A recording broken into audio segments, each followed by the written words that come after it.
So this is the second part. Here we go. Onyx and Ivory by Mindee Arnett is another YA novel.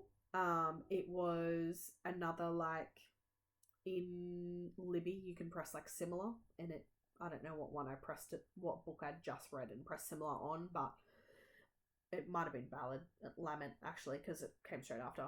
And this one popped up and I was like, oh, this sounds interesting. The story revolves around a person who is called Traitor Kate. And she got this nickname because her father tried to assassinate the king. And she is now a royal courier on a horse, goes between places and drops messages and stuff.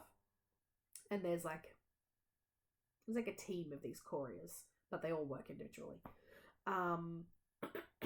And yeah, once she was found out that she was the daughter of her father, obviously, tried to assassinate the king, she got given this nickname, Traitor Kate. And now all she's just trying to like live her life. And it turns out that one of the guys at the courier house found out who she was and started calling her this. So it starts off where she is running out of time to get into like this port, into the gates of the town that she's trying to get into, before nightfall. And in this book there are drakes that come out at night. They can't come out in the daytime because of the magics that they have, but they come out at night and they attack anyone and anything that's moving. And so she's trying to get into these gates before they close, before nightfall. So it starts off really strong, and then it goes through the story where she is obviously still travelling to and from other places. She's travelling towards this other place as part of her job and runs into a caravan that has been attacked by drakes in daylight. And she's like, what the fuck, these drakes shouldn't be allowed to be out in daylight. How the hell is this happening? And it turns out that she ends up saving the prince, who was being escorted by like his people around him. He's like on some royal rounds essentially to like present himself. And it so happens that he and her, when she used to live in said kingdom, were a thing. And then her father tried to assassinate the king, and she ended up getting exiled from the kingdom, and they never spoke again. So, and now all of a sudden she's saving his life because him and his entourage got attacked by drakes. And so they end up having to work together to try and figure out how these drakes are attacking people in the day. So in this book there are wilders, which are people with magic, and wilders are not allowed. Kingdom doesn't like them.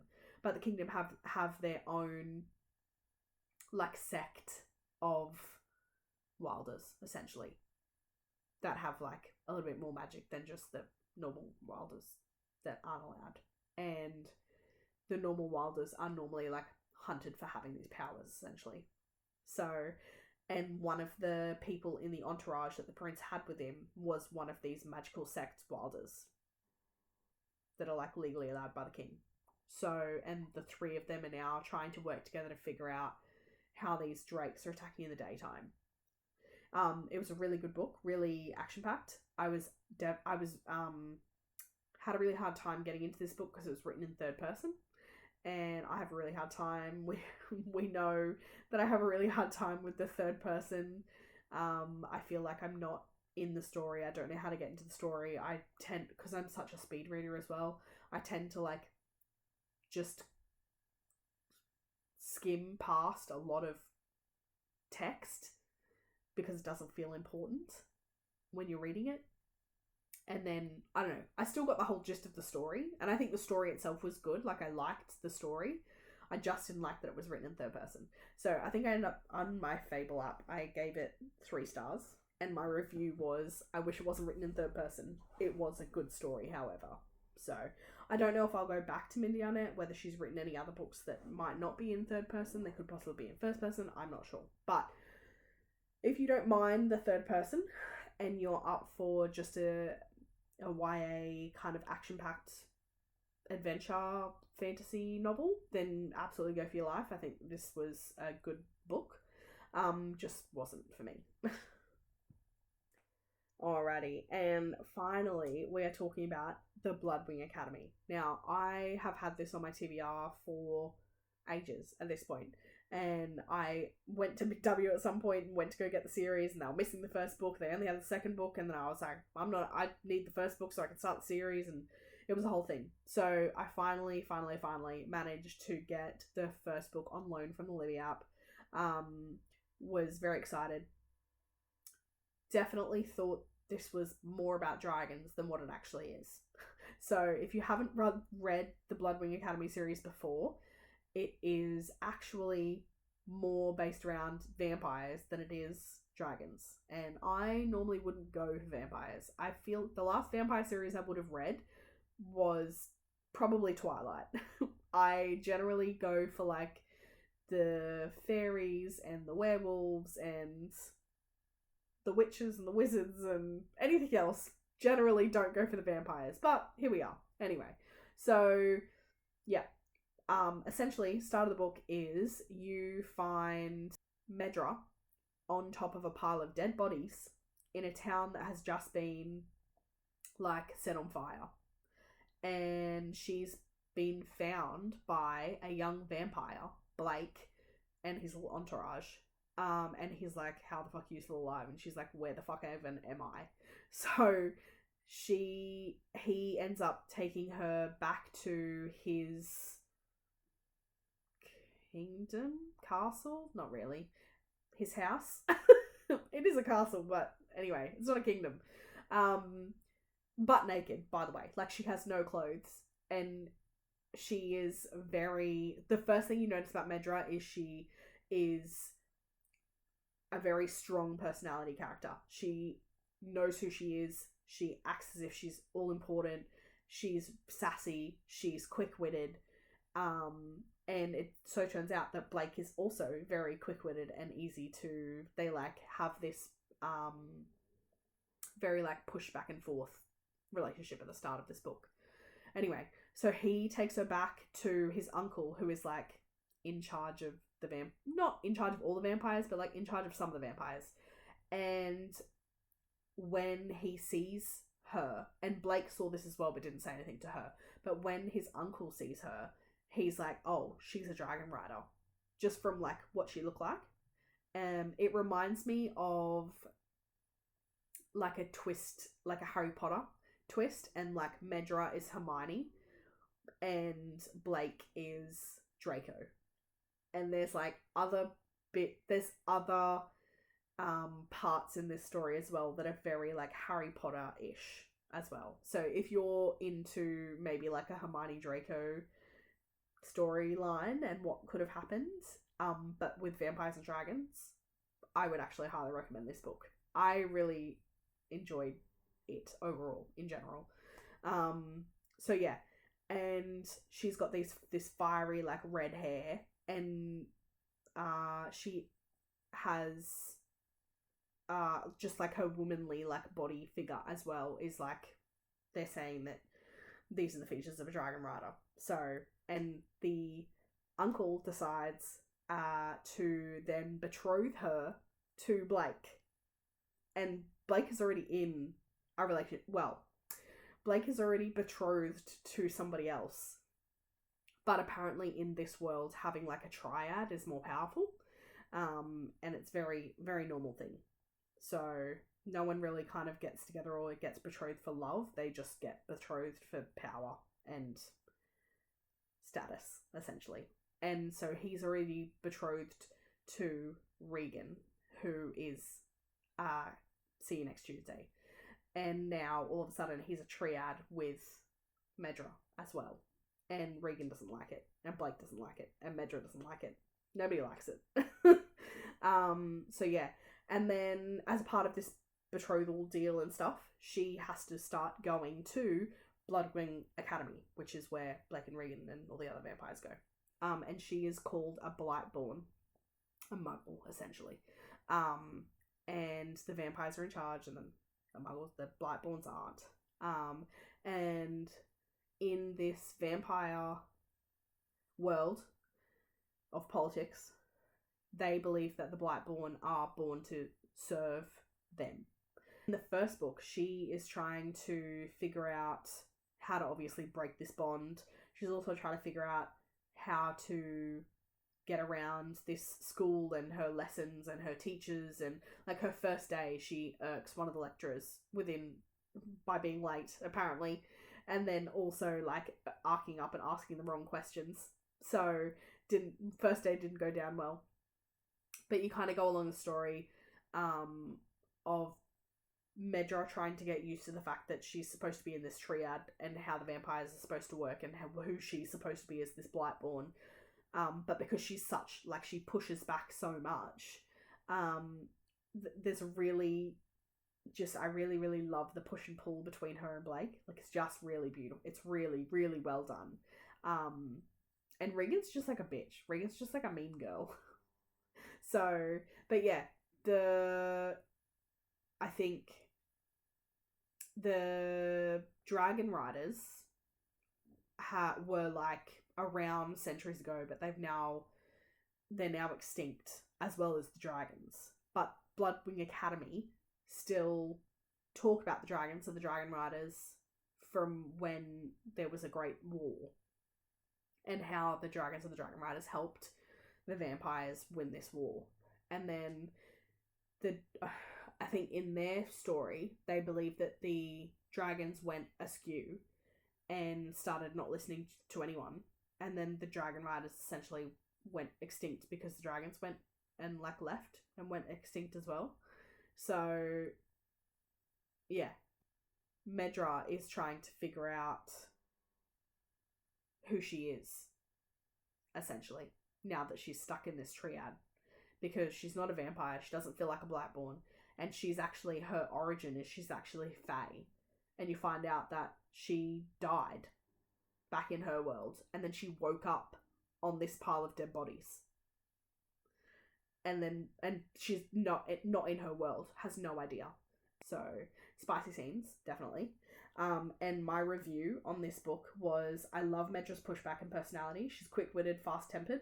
Blake is an honourable opponent in this. And towards the end of the book, got a bit confusing. It felt like her personality did a 180. So I was interested to see how the second book went. And I was hoping that she would stay fiery as well. I gave this 4 out of 5 stars. Again, it is written in first person, and I believe the first book was all from Medra's point of view. And yeah, spicy scenes between her and Blake, and also other characters, because there's like thralls where the vampires can have servants essentially that they feed off whenever they want to. And there's a bit of mystery around like what Blake's actually doing and his role in all of this. Because his uncle is an absolute see you next Tuesday.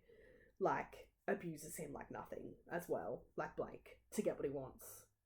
And yeah, so I really liked this. I really, really did like this book. I immediately went on to the second book, and the second book got even better. But yeah, highly recommend Bloodwing Academy series, and I'll tell you about the second book in a minute. Alrighty, so the second book in Bloodwing Academy, The Bond That Burns, holy fuck, was my main.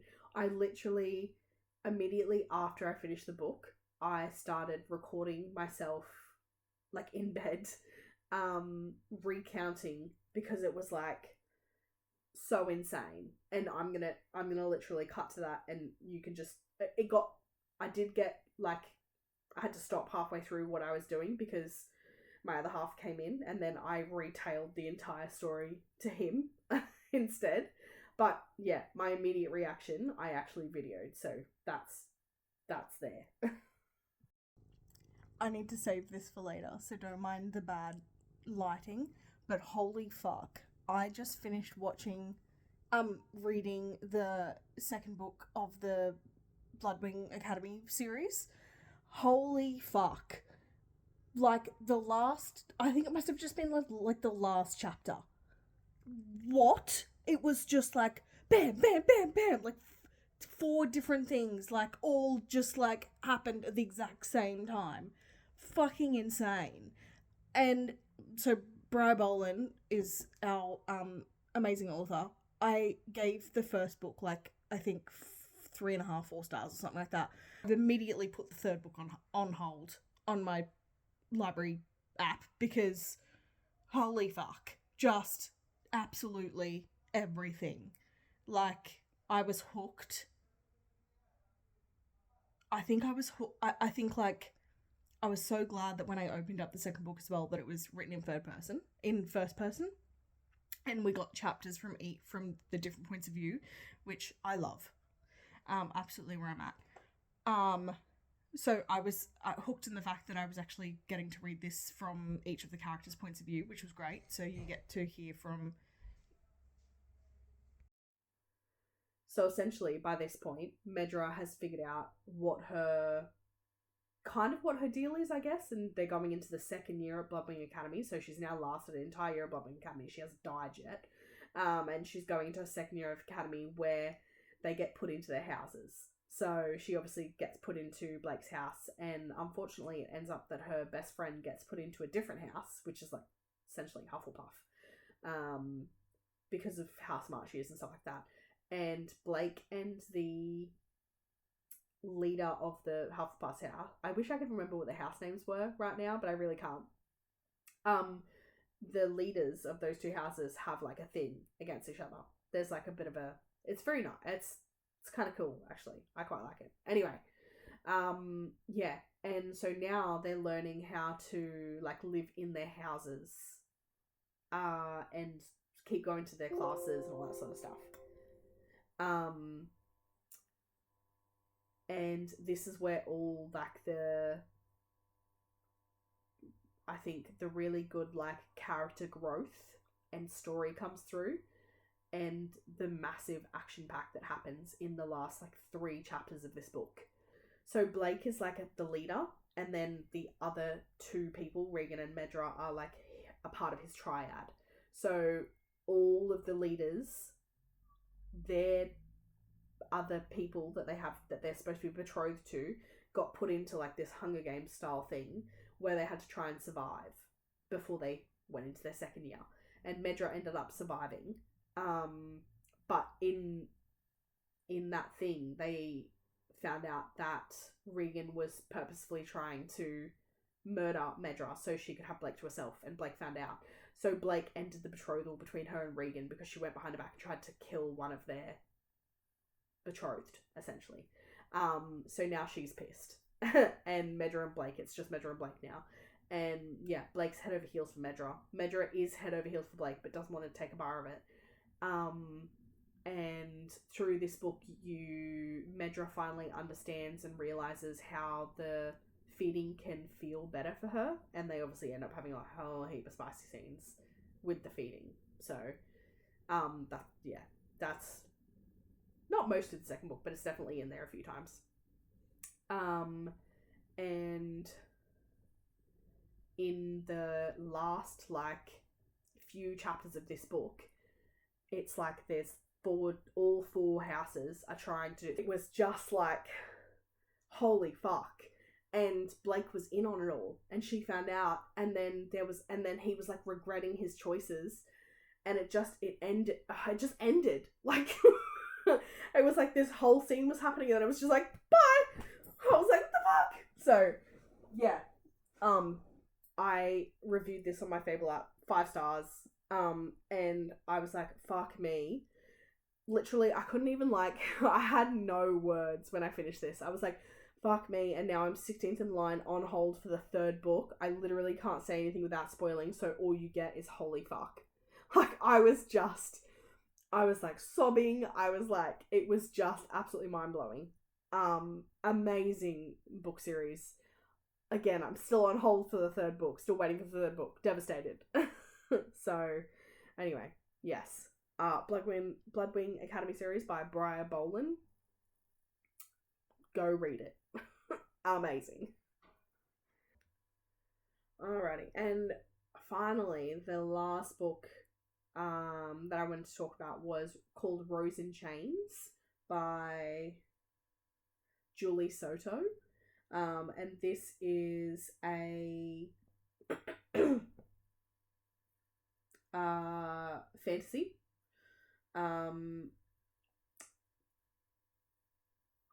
It follows the story of Briar, who is a princess, and she has a twin brother. So they are prince and princess of this kingdom, and there is magic in this world. So there is mind magic and there is heart magic. Her brother Rory has got heart magic, and she has mind magic.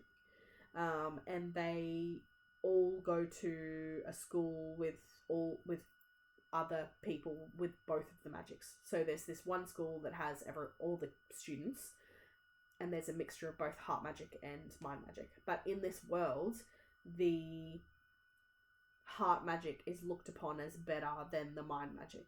And their story starts off where they're in high school together, and she obviously has a lot of interactions with a lot of different characters and all that sort of stuff.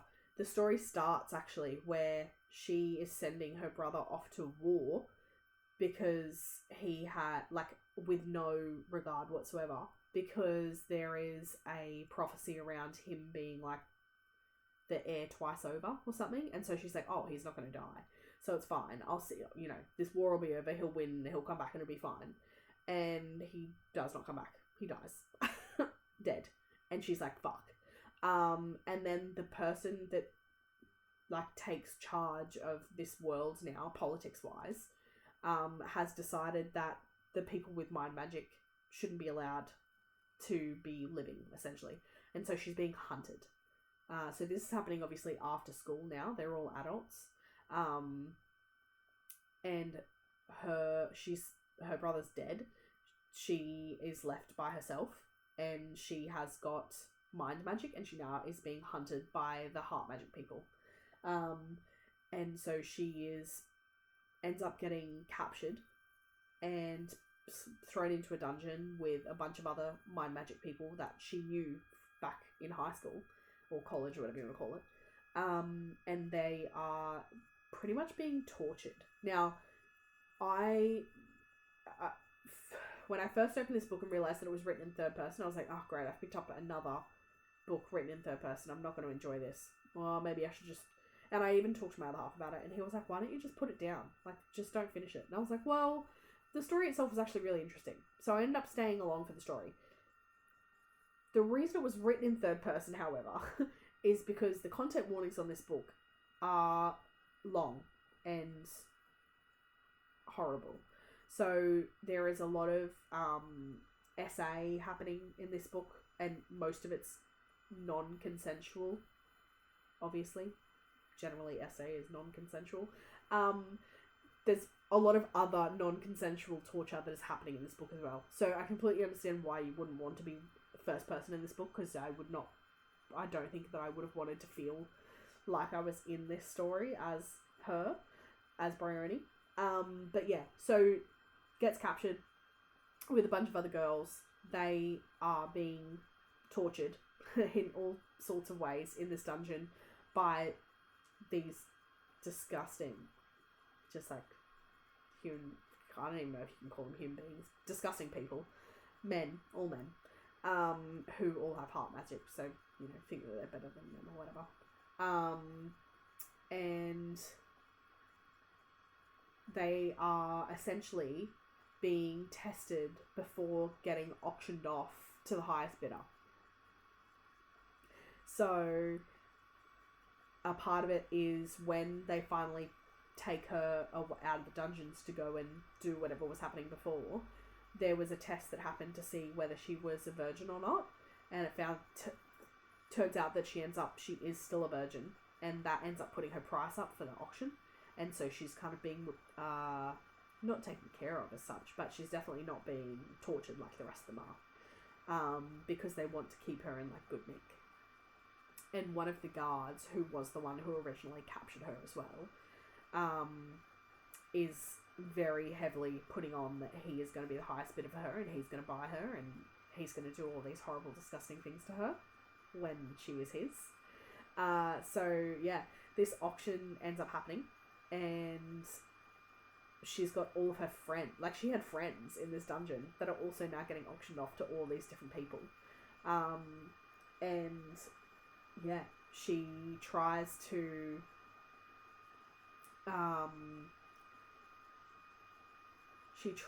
escape while the auction is happening, and it goes awry. She gets recaptured, she gets auctioned off anyway, and lo and behold, that guard is the one that ends up having the highest bid.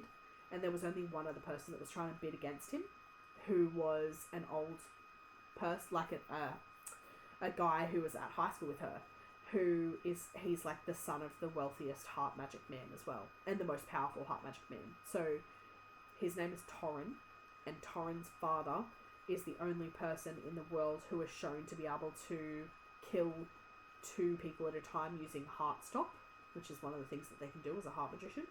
And so Torrin is well known to obviously be the son of the most powerful and wealthiest heart magician in the world. So yeah, and he was the one that was trying to bid against this guard. Anyway, guard ended up winning, and she was then trying to obviously escape again. And then last minute, it turned out that Torrin had made a deal with the guard to actually buy Bryony off of him. And now she is owned by Torrin. And her and Torrin didn't have a great relationship back in high school. They had...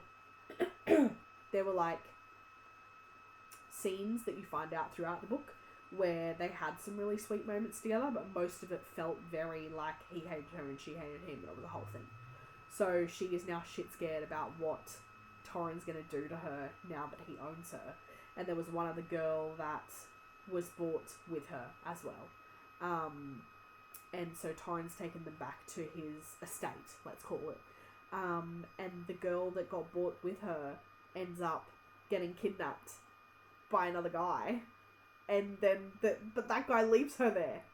And she's like, well, fuck, now it's just me. So, yeah, she ends up, she gets given like her own suite, room in this castle, and Torrin is actually like treating her kind of nicely, but she doesn't want a bar of it, and she's very like hesitant as to what's going to happen. And the story goes on. She finds out that all of the other people that got auctioned off are being treated like whores, essentially. Horrible, like disgusting. And being given drugs to make them more compliant and all this sort of stuff. And she's like shit scared that Torrin's going to be doing the same thing to her. But he's not. He's not doing any, she's got her own suites. He's not talking to her. He's not interacting with her. Like, she's so confused, and he's not explaining himself.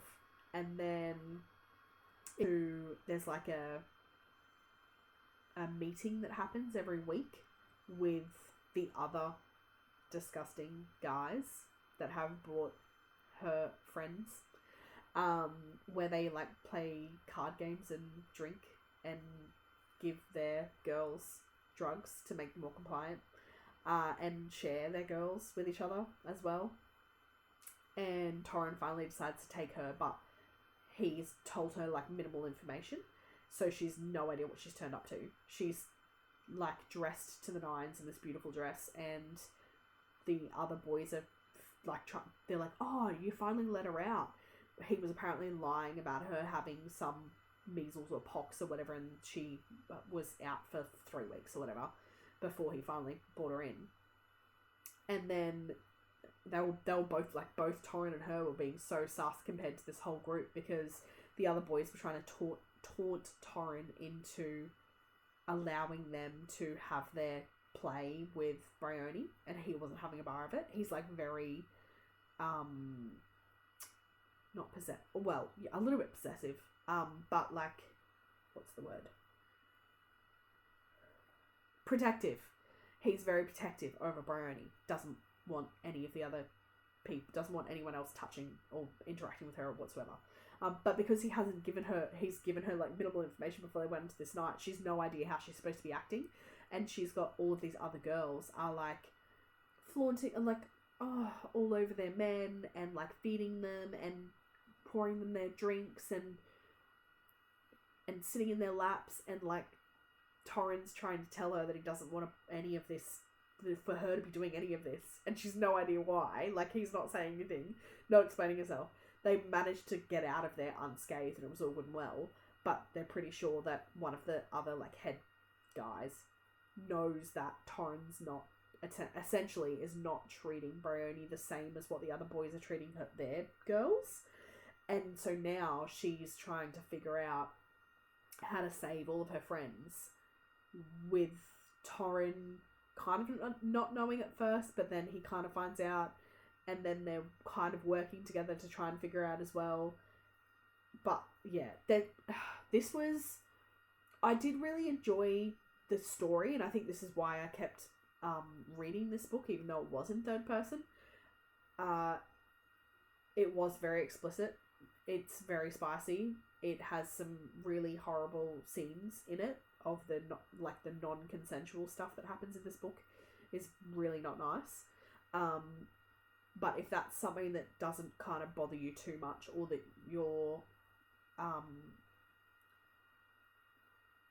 that you're comfortable kind of reading and it doesn't affect you, then I would 100% think that this would be a great book for you. It action-packed, plot heavy. I love the like detective mystery, and also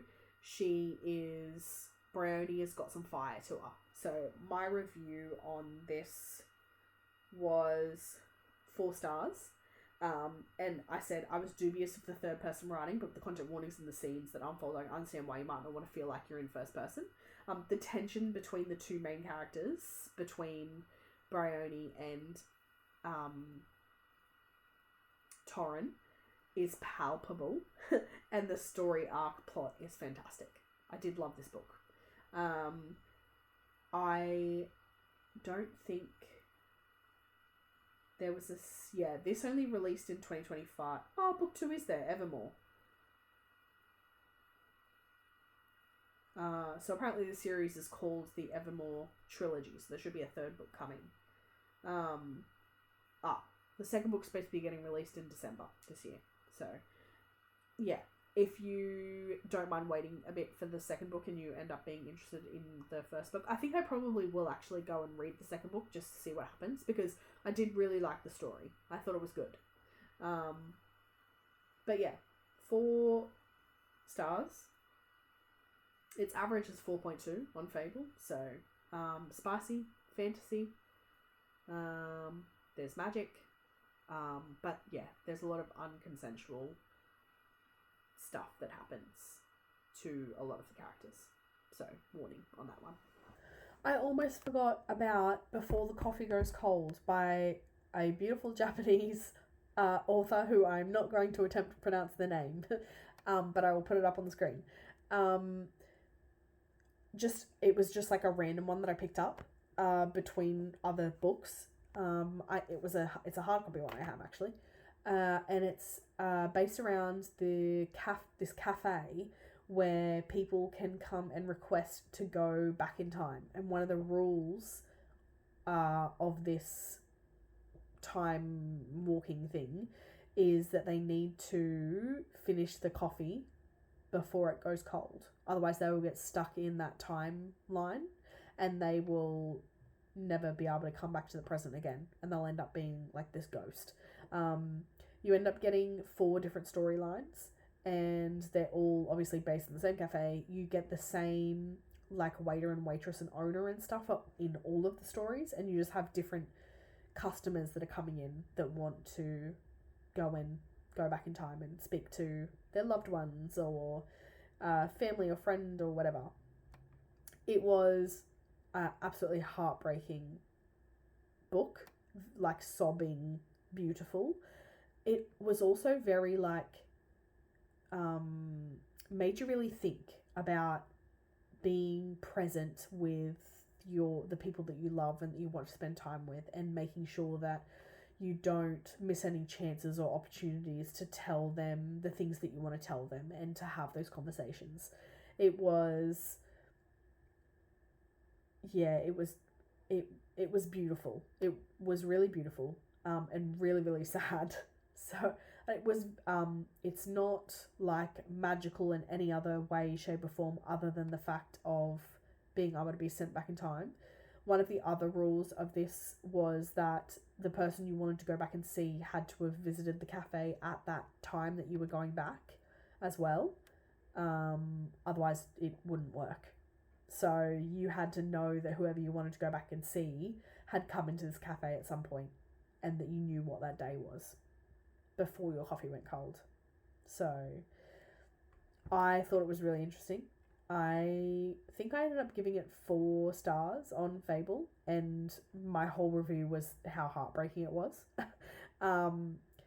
But yeah, like one of the stories was there was an elderly man who used to always come in every day, sit at the same chair, order the same thing, and would come in with like the travel magazines, and he used to write notes of all the places that he wanted to go, and he had really bad Alzheimer's, and the nurse who would come in and look after him was actually his wife, but he'd forgotten that she was his wife, and so she just had to act like she was his nurse, and that was it, and that was really sad. And then she ended up deciding that she wanted to go back in time to a time where he had more of his memory, and she knew that he had this like note or letter that he wanted to give her, and never got round to doing it. And so she wanted to know what that note or letter was as well. And yeah, it was really beautiful. It was heartbreaking. If you're into like feels, emotions, I guess like, I don't know. I liked the magic of, being able to go back in time and the premise of it. But yeah, the actual stories that you read about feel very real. So yeah, if that's the type of book that you're into, then I would recommend this. If you wanted like a little bit more magic around the whole thing, then that's not what this is. So, but yeah, I didn't want to forget that, because that was another really good book that I read. It was like a random one that I picked up. Alright, that is the end of my book reviews. I'm currently reading Crown of Ivy and Glass by Claire Legrand. This is around a very pretentious little princess who thinks she deserves everything and everyone. I think I'm like halfway through this book at the moment. It doesn't have the best reviews on Fable. It's only sitting at 3.2 stars. And honestly, I think I definitely at the start of the book, I was getting really over Gemma's like personality. Like, she's just snobby. She's just a snobby little bitch. And I didn't want to read it anymore. Anyway, it's taken me a little bit to get through, but it's first person. I think we're kind of getting into more interesting of the story. I'm still trying to figure out where it's supposed to be going. But yeah, I'll try and remember to do an individual review of the book after I finish reading it. Thank you so much for being here. I appreciate you. I appreciate you watching my stuff. If you liked this one or any of my other videos, you can go back and like. If you want to subscribe, you can do that as well. That really helps. Otherwise, thank you so much. I hope you have an amazing day, and I'll see you next time. Bye!